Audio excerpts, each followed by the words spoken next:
శ్రీగురుభ్యో నమ. వ్యాసాయ విష్ణురూపాయ వ్యాసరూపాయ విష్ణవే నమో వై బ్రహ్మనిధయే వాసిష్ఠాయ నమో నమః. అరుణాం కరుణాతరంగితాక్షీం ధృతపాశాంకుశపుష్పబాణచాపాం అనిమాదిభిరావృతాం మయూఖై అహమిచ్చేవ విభావయే భవానీం.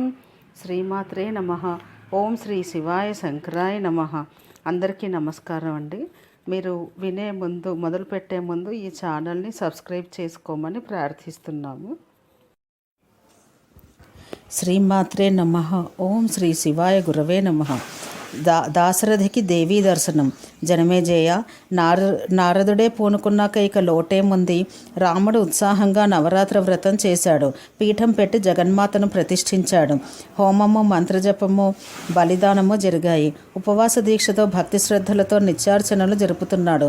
అష్టమి నాటి రాత్రి స్వప్నంలో జగదంబిక దర్శనం అనుగ్రహించింది. సింహారూఢయ్య గిరిశృంగంపై నిలబడి మేఘ గంభీర కంఠంతో జగదీశ్వరి పలికింది. రామరామ మహాబాహో తుష్టాస్మృజ్య వ్రతేన తే ప్రార్థయస్వ వరం కామం యత్తే మనసి వర్తతే. మహావీర రఘురామ, నీ భక్తి శ్రద్ధలకు మెచ్చాను. కావలసిన వరం కోరుకో, ఇస్తాను. నువ్వు నారాయణాంశ సంభూతుడివి. రావణవధ కోసం దేవతల కోరిక మీద మానవుడిగా జన్మించావు. పూర్వకాలంలో మత్స్యాది అవతారాలు ధరించి దుష్ట శిక్షణ చేశావు, శిష్ట రక్షణ చేశావు. వేదాలను రక్షించింది నువ్వే. కచ్చప రూపం ధరించి మందర పర్వతాన్ని ఎత్తేవు. వరాహ రూపం ధరించి మేదిని కోరపై నిలబెట్టావు. నరసింహావతారం ధరించి హిరణ్యకశిపుణ్ణి చీల్చి చెండాడావు. ప్రహ్లాదుణ్ణి కాపాడావు.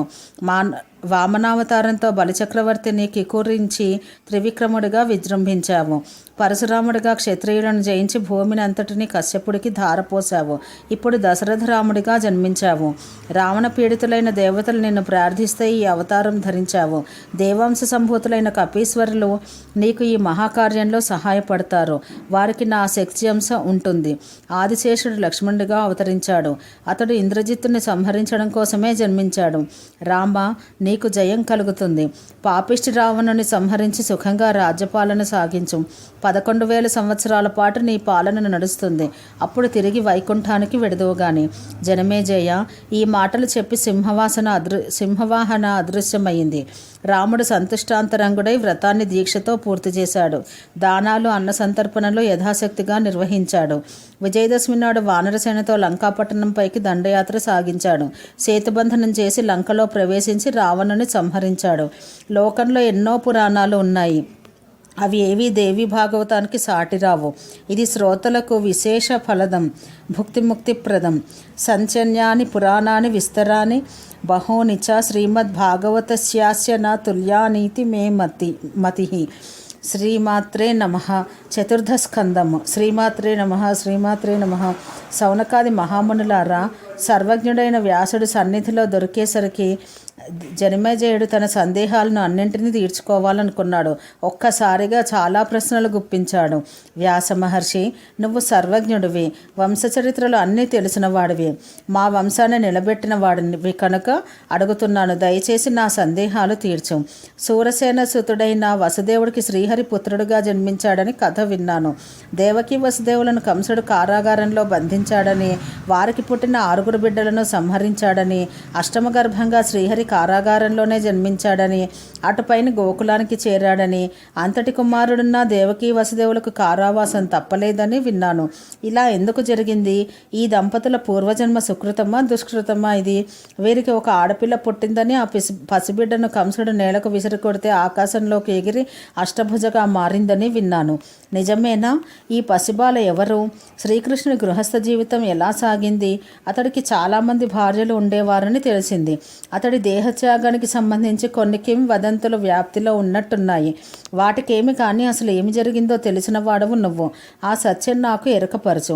బదరికాశ్రమంలో తపస్సు చేసుకునే నరనారాయణులే ఇంద్రోపేంద్రులని, వారే కృష్ణార్జునులని నారదాది మహర్షులు చెబుతూ ఉంటారు. ఇది ఎలా సాధ్యమైంది? శాంతంగా తపస్సు చేసుకునే మహర్షులు క్షత్రియులుగా ఎందుకు జన్మించారు? దీనికి ఏదైనా శాపకారణం ఉందా? ఒక బ్రాహ్మణుడి శాపం వల్ల యాదవ వంశం నశించిందని, గాంధారీ శాపం వల్ల కృష్ణుడి వంశం అంతరించిందని అంటారు. నిజమేనా? జగద్రక్షకుడైన శ్రీకృష్ణుడికి పుత్రుడుగా జన్మించిన ప్రద్యుమ్నుని ఒక శంబరుడు పురటిగది నుంచి అపహరించాడుట కదా. ఇది ఎలా సాధ్యమయ్యింది? వాసుదేవుడు దివ్య దృష్టితోనైనా గమనించలేకపోయాడా, అడ్డుకోలేకపోయాడా? అలాగే మరొక సందేహం మనస్సుని పట్టి పీడిస్తోంది, ఆందోళన కలిగిస్తోంది. భూభారాన్ని తొలగించడం కోసం విష్ణువే కదా కృష్ణుడిగా జన్మించాడు.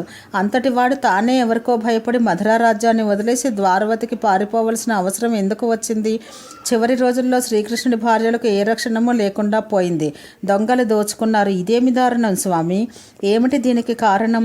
పాండవులు దేవాంశ సంభవులు కదా, కృష్ణ భక్తులు కదా, మహావీరులై అత్యద్భుతంగా రాజసూయ యాగం చేశారు కదా. అయినా అడవుల పాలయ్యారు, ఎన్నో కష్టాలు పడ్డారు. వారు చేసిన పాపం ఏమిటి? యజ్ఞఫలం ఏమైనట్టు? అగ్నిగుండం నుంచి లక్ష్మీదేవిలా జన్మించిన ద్రౌపదీ సాధ్వికి జీవితమంతా దుఃఖమయంగానే సాగింది. ఒకటి గడిస్తే ఒకటిగా కడగండ్లు. నిండు సభలో దుశ్శాసనుడు జుట్టు పట్టుకుని ఏడ్చాడు. రజస్వలగా ఏకవస్త్రగా ఉన్నదానికి ఈ అవమానం జరిగింది. విరాటుడి కొలువులో సైరేంద్రిగా తలదాచుకుంది. కీచక జయద్రథుడు చేసిన అవమానాలు భరించింది. వీటన్నింటికీ కారణం ఏమిటి? ఏ జన్మలో చేసుకున్న పాపం? సదాచార సంపన్నులైన పాండవులు భీష్మద్రోణులను మోసంతో సంహరించారు. జగత్తు నశ్వరమని తెలియని వారా? తెలుసు. అయినా రాజలోభం వారిని తప్పించింది. దీనికి వాసుదేవుడి వత్తాసు మరీ విడ్డూరం. చివరికి వంశనాశనం అయ్యింది. ఎవరు ఏమి బాముకున్నారు కనుక? రాజలోభంతో యుద్ధాలు చేసి యోధులను చంపి ఆ నెత్తురు కూడు తింటూ అదే వైభోగం అనుకునే కన్నా భిక్షాటనమో శిల్పాటనమో ఉత్తమోత్తమం. వరం భిక్షాటనం జీవనం వరం. యోధాన్న హత్వా లోభేన శిల్పేన జీవనం వరం. వ్యాసర్షి, విచ్ఛిన్నం కాబోతున్న మా వంశాన్ని ఒకప్పుడు నువ్వు స్వయంగా కాపాడావు. దేవరన్యాయంగా గోలకులను పుట్టించావు. అచిరకాలంలోనే అది నీ కళ్ళ ఎదుటనే క్షీణించి ఈ దశకు వచ్చింది. ఒంటి ఊపిరితో మిగిలింది.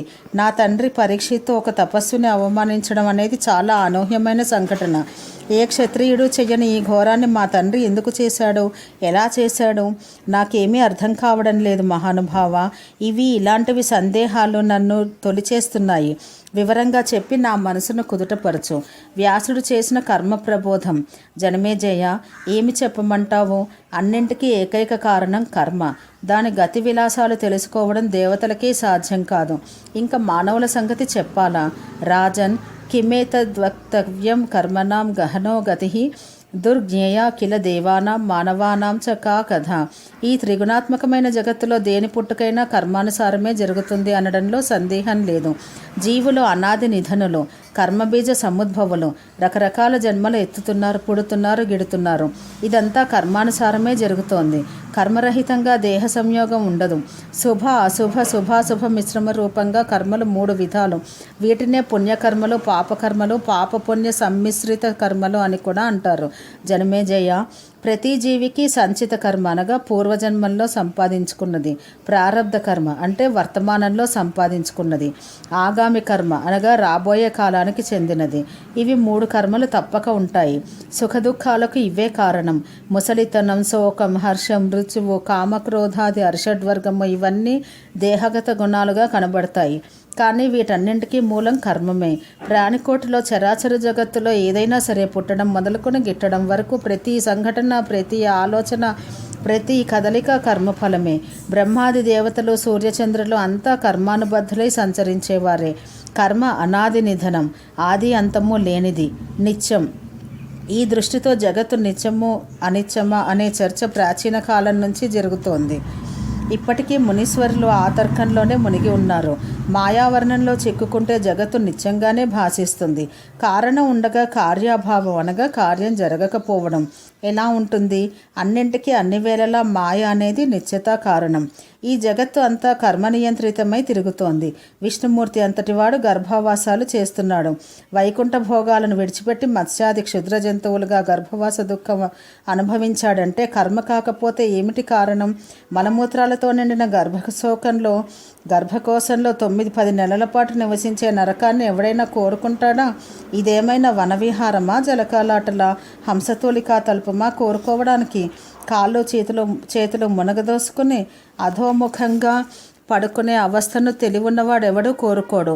అయినా విష్ణుమూర్తి మానవ గర్భావాసాన్నే కాదు, పశుపక్షాదుల గర్భావాసాన్ని కూడా తన అవతారాలలో అనుభవిస్తున్నాడంటే అదొక కర్మ. మహారాజా, గర్భావాసాన్ని మించిన నరకం మరొకటి ఏదీ లేదు, ముల్లోకాలలోనూ లేదు. అందుకే దానికి భయపడి తపస్సులు తీవ్ర తపస్సులు చేస్తూ ఉంటారు. మనస్సులు రాజ్యాలను భోగభాగ్యాలను విడిచిపెట్టి వనవాసానికి పరుగులు తీస్తూ ఉంటారు. గర్భావాసాత్ పరో నాస్తి నరకో భువనత్రయే తద్భీతాశ్చ ప్రకుర్వంతి మునయో దుస్తరం తపః. మలమూత్రాలు, క్రిమికీటకాలు, జఠరాగ్ని, వపాదుర్గంధం వీటితో నిండిన గర్భకోశంలో నివసించడం కన్నా సంఖ్యలతో చెరలో నివసించడం సుఖం. క్షణకాలం ఉండాలంటేనే ఒళ్ళు గగురు పొడుస్తుంది. 10 నెలలు ఉండడం ఎంత దుఃఖమో ఆలోచించు. పోనీ ఎలాగో గడిచాయి అనుకుంటే దాని నుంచి బయటపడడం మరీ దుఃఖం. అతి దారుణమైన యోని యంత్రం నుంచి నలిగిపోతూ బయటికి రావాలి. శైశవము, బాల్యము ఇంకెంత దుఃఖకరాలో అందరికీ తెలిసిందే. మాటలు రాని మూగదనం, ఏమీ తెలియని అజ్ఞానం, ఆకలి దప్పికలకు ఏడవడం తప్ప ఏమీ చేయలేని పరతంత్రత, తన మలమూత్రాలను తానే ఒళ్ళంతా పులుముకునే పిచ్చితనం, బిడ్డ ఎందుకు ఏడుస్తున్నాడో తెలియక తల్లి వేదన పడడం, శిశువు ఆరోగ్యం కోసం తాను మందులు వేసుకుంటూ పచ్చాలు చెయ్యడం. అబ్బో, బాల్యంలో దుఃఖాలు ఇన్ని అన్నీ కాదు. ఏ సుఖం ఉంది కనుక గర్భావాసాన్ని కోరుకోవాలి? విజ్ఞుడెవడూ కోరుకోడు. అయినా సుఖాలు దుఃఖాలు మన చేతుల్లో ఉన్నాయి కనుకన కోరుకున్నప్పుడల్లా రావడానికి పోవడానికి అంతా కర్మ విపాకంతో జరుగుతూ ఉంటుంది. అవశ్యమేవ భోక్తవ్యం కృతం కర్మ శుభాశుభం అని పెద్దల మాట. దేవతలతో సహా సకల ప్రాణికోటికి ఇది తప్పదు. జనమేజయ, తపస్సు, దాన ధర్మాలు, యజ్ఞయాగాలు ఆచరించడం ద్వారా మానవుడు ఇంద్రపదవిని పొందుతాడు. ఆ పుణ్యం క్షీణించిపోతే ఇంద్రుడైన స్వర్గం నుంచి పడిపోక తప్పదు. విష్ణుమూర్తి రామావతారం ధరించినప్పుడు దేవతలు వానరులుగా అవతరించి సహకరించారు. కృష్ణావతారంలో యాదవులుగా జన్మించి అనుచరులయ్యారు.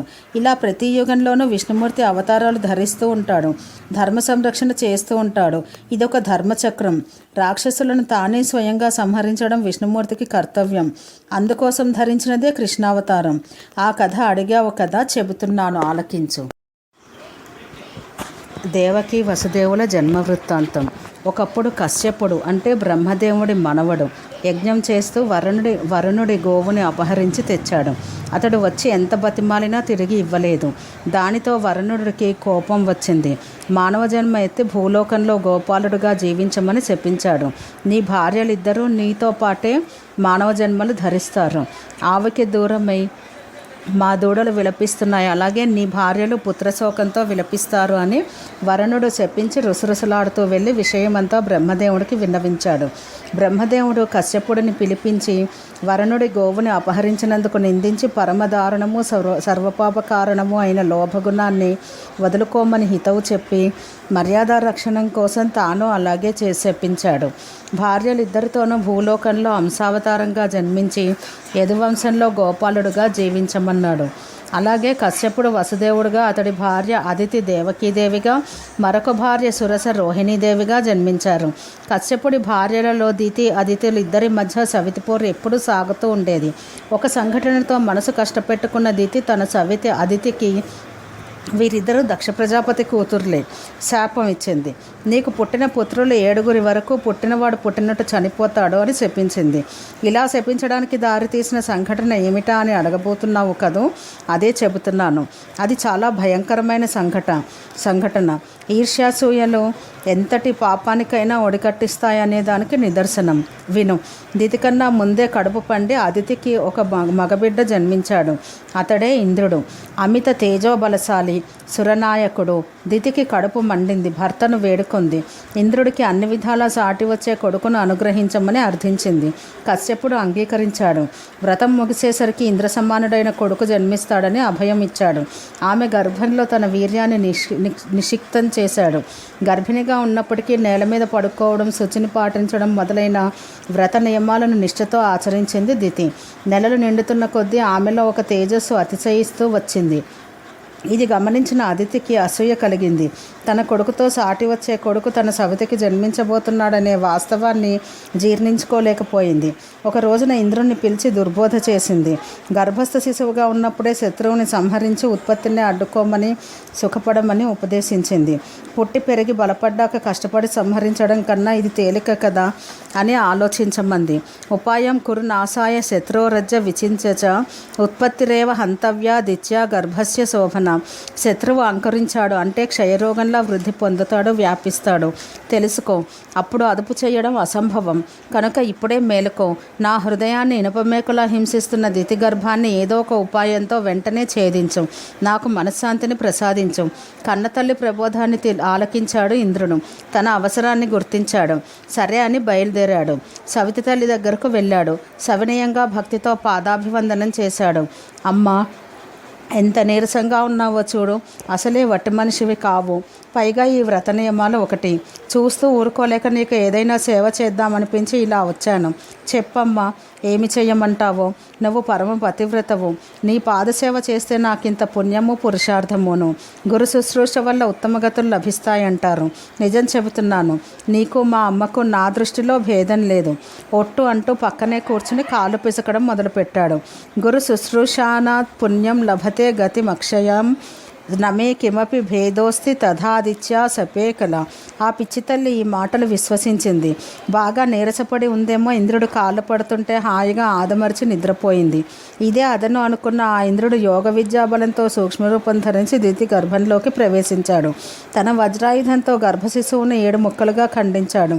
శిశువు దారుణంగా విలపిస్తుంటే ఒకవైపు ఊరడిస్తూనే 7 ముక్కలను మళ్ళీ 2 ముక్కలుగా తరిగిపోసి యువతలకి వచ్చాడు. 14 ముక్కలు, 14 మంది మరుతులయ్యారు. గర్భకోశంలో జరుగుతున్న గోలానికి దితి మేల్కొంది. దారుణంగా విలపించింది. తల్లి కొడుకులు చేసిన నయవంచనను గ్రహించింది. కోపావేశంతో ఇద్దరినీ శపించింది. ఇంద్రుడి త్రిలోకాధిపత్యం నశించుగాక. నా గర్భస్థ శిశువును 7 ముక్కలు చేయించింది కనుక అదితి సంతానం పుట్టగానే 7 నశింతురుగాక. కారాగార దుఃఖం అనుభవించుగాక. పుత్రశోకంతో కృషించుగాక అని చెప్పించింది.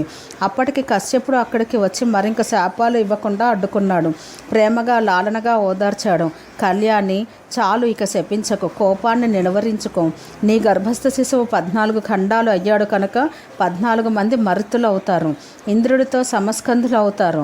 అతడికి పరమ మిత్రులుగా మెలుగుతారు. 28వ ద్వాపరంలో అంశావతారంగా మానవ జన్మ ఎత్తి అదితి నీ శాపాన్ని అనుభవిస్తుంది. వరుణుడు కూడా మొన్న నా మీద అలిగి ఇలాంటి శాపమే ఇచ్చాడు. మీ ఇద్దరి శాపాల వల్ల మేమిద్దరము మానుష జన్మ ఎత్తుతాము. ఈ ఓదార్పు మాటలకు దితి సంతృప్తి చెందింది. మరింకేమీ మాట్లాడకుండా దుఃఖాన్ని దిగమింగుకుంది. జనమేజయ, శాపకారణం విన్నావుగా. కశ్యపుడు యదువంశంలో వసుదేవుడిగా జన్మించాడు. అదితి దేవకీదేవిగా జన్మించింది. జనమేజయుడి ధర్మ సందేహాలు. ఈ కథ విన్న జనమేజయుడికి మతిపోయింది. ఏది ధర్మం, ఏది అధర్మం, ఎవరిని నమ్మాలి, ఎవరిని ఆదర్శంగా తీసుకోవాలి అంతా అగమ్యగోచరంగా కనిపించింది. మహానుభావ, మహామతి, వ్యాసమహర్షి, చాలా ఆశ్చర్యంగా ఉంది నువ్వు చెప్పిన ఈ వృత్తాంతం. ఈ సంసారం అంతా ఒక పెద్ద పాపకూపం. దీని బంధనాల నుంచి ఎవడూ తప్పించుకోలేడు. కశ్యపుడంతటి వాడు దిక్పాలకుడి గోవుని అపహరించాడు. త్రిలోకాలకు అధిపతి అయ్యుండి అతడి కొడుకు దేవేంద్రుడు ఇంతటి జుగుప్సితం చేశాడు. గర్భంలో ప్రవేశించి పిండాన్ని ఖండఖండాలు చేయడం పరమ దారుణం కదూ. పైగా సేవ కోసం వచ్చానని ఒట్టువేసి మరీ చెప్పి నమ్మించి మోసం చెయ్యడం, గర్భశోకాన్ని కలిగించడం ఎంత దారుణం. ధర్మానికి శాసకుడు, ముల్లోకాలకు రక్షకుడు అయిన ఇంద్రుడే ఇంతటి నీచానికి ఓడికట్టాడంటే ఇంకా ఈ లోకంలో ఎవరు ఏది చేస్తే మాత్రం తప్పవుతుంది. కురుక్షేత్ర మహాసంగ్రామంలో అందరూ దారి తప్పిన వారే. భీష్ముడు, ద్రోణుడు, కృపుడు, కర్ణుడు, ధర్మరాజు అందరూ ధర్మం తప్పారు. వీరందరికీ శ్రీకృష్ణుడు ప్రేరకుడు కావడం మరీ వింత. సంసారం నిస్సారం అని తెలిసిన మహామేధావులే వీరంతా. దేవాంశ సంభూతులే వీరంతా. ధర్మతత్పరులే వీరంతా. అందుకేనా అంత నిజంగా ప్రవర్తించారు. మహర్షి, వీరి కథలు విన్నాక ఇక ధర్మం పట్ల ఆస్థ ఎవరికి ఉంటుంది? ధర్మానికి ప్రమాణం ఏమిటి? ఇది ధర్మము అని దేనిని ఎలా నిశ్చయించడం? ఎవరిని అనుసరించడం? మహాత్మా, నాకు మతిపోతోంది. ఆప్తవాక్యం ప్రమాణం అనేట్టయితే అసలు ఆప్తుడు ఎవరు? దేహధారి ప్రతివాడు విషయాసక్తుడే, రాగసహితుడే. ఆప్తవాక్యం ప్రమాణం చేదాప్తక పరదేహవాన్ పురుషో విషయాసక్తో రాగి భవతి సర్వదా. రాగం వల్లనే కదా ద్వేషం పుట్టేది. ఒకరి పట్ల రాగం ఉంది అంటే మరొకరి పట్ల ద్వేషం ఉన్నట్టే. తన ప్రయోజనం దెబ్బతింటే కొందరి పట్ల రాగము, కొందరి పట్ల ద్వేషము ఆవిర్భవిస్తాయి. ద్వేషం వల్ల అసత్యవచనం సంభవిస్తుంది. స్వార్థ సిద్ధి కోసం అబద్ధాలు ఆడడం తప్పనిసరి అవుతుంది. జరాసంధుని చంపడం కోసం శ్రీ మహావిష్ణువంతటి వాడు బ్రాహ్మణ రూపం ధరించాడు. అన్ని ధర్మాలు తెలిసి మోసం చేశాడు. ఇక ఆప్తుడు ఎవరు? ప్రమాణం ఏమిటి? యజ్ఞ సందర్భంగా అర్జునుడు ఇంతే చేశాడు. బ్రాహ్మణ రూపంలో వచ్చి మత్స్యయంత్రాన్ని ఛేదించడం. ఇక నా బొంద యజ్ఞం ఏమిటి? శమధమాదులు ప్రాథమిక ధర్మాలు లేకపోయాక ఎందుకు చేసినట్లు? పరలోక పదార్థం కోసమా? కీర్తి కోసమా? మరి ఇంకా దేనికోసమైనా? ధర్మానికి 4 పాదాలని వేదం చెబుతోంది. వాటిలో సత్యం మొదటిది, శౌచం రెండవది, దయ మూడవది, దానం నాలుగవది. ఇవే లేకపోయాక ఇక ధర్మం ఎలా నిలుస్తుంది? ధర్మం లేకపోయాక చేసిన పని ఆశించిన ఫలితాలను ఎలా ఇస్తుంది? ఇంతటి ప్రధానమైన ధర్మం పట్ల ఎవరికి ఒక పట్టుదల కానీ, ఒక ధ్యాస కానీ, ఒక స్థిరమైన ఆసక్తి కానీ ఉన్నట్లు ఎక్కడా కనిపించడం లేదు. ధర్మహీనం కృతం కర్మ కథం తత్ఫలదం భవేత్. ధర్మే స్థిర మతి క్వాపి న కస్యాపి ప్రతీయతే. మోసం చెయ్యడానికే ఉద్దేశపూర్వకంగా విష్ణుమూర్తి వామనుడయ్యాడు. జగత్ప్రభువు బలిచక్రవర్తిని మోసగించాడు. బలిచక్రవర్తి సామాన్యుడా? 100 యజ్ఞాలు చేశాడు. వేదాజ్ఞలను తూచా తప్పకుండా పాలించాడు. ఏనాడు ధర్మం తప్పలేదు. దానం అతని శీలం. సత్యవాది, జితేంద్రియుడు. అంతటి వాడిని అకస్మాత్తుగా అధపాతాళానికి అణగదొక్కాడు. శ్రీమన్నారాయణుడు మహర్షి, కృష్ణుడు వ్యాసుడు. ఇంతకీ ఆ ఇద్దరిలో ఎవరిని జయించినట్లు? బహుపురాణకర్తవు, నువ్వే చెప్పాలి మరి. స్థానాత్ ప్రభ్రంసితో కస్మాద్ విష్ణునా ప్రభవిష్ణునా జితం కేన తయో కృష్ణ బలినా వామనేన వా. అందరికందరే వ్యాసుడు. జనమేజయ, సందేహమేముంది? విజయం బలిచక్రవర్తిదే. యావత్ భూగోళాన్ని దానం చేసిన మహానుభావుడు అతడైతే మాట వరుసకు త్రివిక్రముడు అనిపించుకున్న శ్రీ మహావిష్ణువు మోసం కోసం వామనుడైపోయాడు. జితం వై బలినా రాజన్ దత్తాయేన చ మేదిని త్రివిక్రమోపి నామ్నాయ ప్రథితో వామనోభవత్ చలనార్థమిదం రాజన్ వామనత్వం నరాధిప. అంతేకాదు రాజేంద్ర, విష్ణుమూర్తి బలిచక్రవర్తికి ద్వారపాలకుడు కూడా అయ్యాడు. నువ్వన్నట్టు సకల ధర్మాలకు సత్యమే మూలం. అయితే దేహధారులకు అది దుస్సాధ్యం. మాయాశక్తి కడంగుడు బలీయసి బహురూపిణి. దాని త్రిగుణాలతో ఈ విశ్వమంతా రంగులు పులుముకుంటుంది, సబలితమవుతుంది. సత్యమే మోసంగా, మోసమే సత్యంగా భాషిస్తూ ఉంటాయి. ఈ సమ్మిశ్ర స్థితి సనాతనం. ఎక్కడో ఒక వైఖానస మహర్షులు నిస్సంగులు, నిష్ప్రతిగ్రహులు, సత్యయుక్తులు, వీతరాగులు, గతతృష్ణులు ఉన్నారంటారు. వారైనా దృష్టాంతంగా చూపించడం కోసమే నిర్మింపబడ్డారని నా అభిప్రాయం. దృష్టాంత దర్శనార్థాయ నిర్మితాస్తే చ తాదృశ. వీరు తప్ప మిగతా సృష్టి అంతా త్రిగుణ సమ్మిశ్రితమే. పురాణాలు, వేదాలు, వేదాంగాలు, ధర్మశాస్త్రాలు అన్నీ సగుణుల రచనలే. సగుణం నుంచి సగుణమే ఆవిర్భవిస్తుంది తప్ప నిర్గుణం ఎలా వస్తుంది? అందుకే వీటికి ఏకవాక్యత ఉండదు. మానవదేహం ధరించి మాయామోహితుడైన వాడికి ధర్మం పట్ల స్థిరచిత్తం ఉండదు. మనసు ఇంద్రియాల వెంట ఆసక్తమై పరుగులు తీస్తుంది. కామక్రోధాది గుణాలతో ప్రేరితాలై రకరకాల స్పందనలు కలుగుతూ ఉంటాయి. బ్రహ్మాది స్తంభ పర్యంతము సకల విశ్వము మాయామోహితమే. ఆ మాయ వీటితో క్రీడిస్తోంది. ఇంద్రియాలు కోరుకున్నది లభించకపోతే మనిషి వెంటనే పాల్పడేది అసత్యానికే. దానికోసం వంకలు వెతుక్కుంటాడు. కామక్రోధాదులను మించిన శత్రువులు లేరు. ఇవన్నీ కలిసి మానవుని పాపకూపంలోకి పడదోస్తాయి. వీటికి వసుడైన మనిషి మరింక మంచి చెడ్డలను గుర్తించలేడు. ఈ పని చెయ్యదగినది, ఈ పని చెయ్యకూడనిది అనే వివేకం కోల్పోతాడు. ఐశ్వర్యం చేకూరింది అంటే అహంకారం బలపడిందన్నమాటే. అహంకారం నుంచి మోహము, మోహం వల్ల కట్టకడపటికి మరణము సంభవిస్తాయి. సంకల్ప వికల్పాలకు కేంద్రస్థానమైన మనసులో ఈర్ష, అసూయ, ద్వేషం, ఆశ, తృష్ణ, దైన్యం, దంభం, అధర్మం ఇత్యాదులన్నీ ఆవిర్భవిస్తాయి. వీటికి అన్నింటికీ మూలం మోహమే. ఐశ్వర్యవంతులు కొందరు అహంకారంతో ఆర్భాటంగా పెద్ద ప్రదర్శనగా యజ్ఞయాగాలు చేస్తూ ఉంటారు, దాన ధర్మాలు నిర్వహిస్తూ ఉంటారు. ఇవి అంతఃశుద్ధి లేని కార్యాలు, నిష్ఫలాలు. ఓం సహనావవతు సహనౌ భునక్తు సహ వీర్యం కరవావహై తేజస్వినావతీతమస్తు మా విద్విషావహై. ఓం శాంతి శాంతి శాంతి.